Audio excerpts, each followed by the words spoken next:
తాజా పరిస్థితులలో తలెత్తే రోగాల బారిన పడకుండా కొన్ని ఆరోగ్య సూత్రాలు మీరు తెలుసుకుంటే వాటిలో మీరు తప్పకుండా ఈ క్షణమే మట్టి కుండలోని నీటిని తాగడం అలవాటు చేసుకుంటారు. మట్టి కుండలో నీటిని పోస్తే మట్టి కుండకున్న లక్షణాల కారణంగా నీటిలోని మలినాలను పీల్చుకుని నీరు స్వచ్ఛంగా మారుతుంది. అందువల్ల ఈ నీరు ఆరోగ్యానికి చాలా మంచిది. మట్టి కుండలో నీటిని పోయటం వలన దానిలోని ఔషధ గుణాలు ఆ నీటిలో కలుస్తాయి. మన శరీరానికి అవసరమైన మినరల్స్, ఎలక్ట్రోలైట్స్ ఆ నీటిలో ఉండడం వల్ల రోగనిరోధక శక్తి పెరుగుతుంది. వేసవిలో వేడి ఎక్కువగా ఉండడం వల్ల శరీరంలో ఆమ్ల ప్రభావం ఎక్కువగా ఉంటుంది. కుండలోని నీటిని తాగడం వల్ల శరీరంలోని ఆమ్ల ప్రభావం తగ్గుతుంది.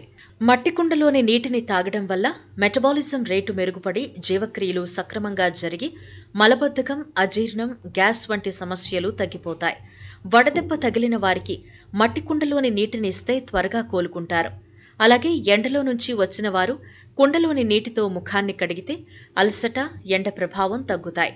ప్లాస్టిక్ కంటైనర్లలో నిల్వ ఉంచిన నీరు తాగితే ఆరోగ్యానికి హానికరం. గ్లాస్ కంటైనర్లు సురక్షితమైనవే. అలాగే వివిధ మెటల్ కంటైనర్లు వేర్వేరు లక్షణాలను కలిగి ఉంటాయి.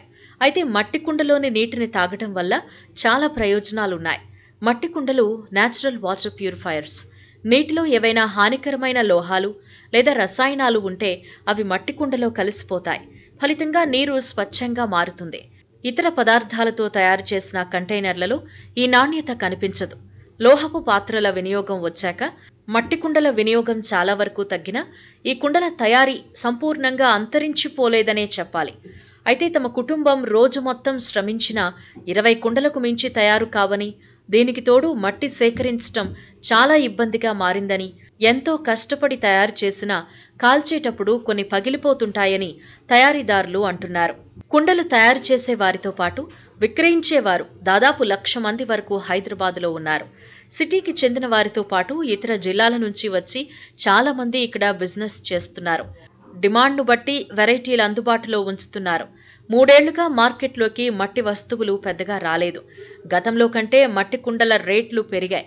మట్టి కోసం చాలా ఇబ్బంది పడుతున్నామని తయారీదారులు అంటున్నారు.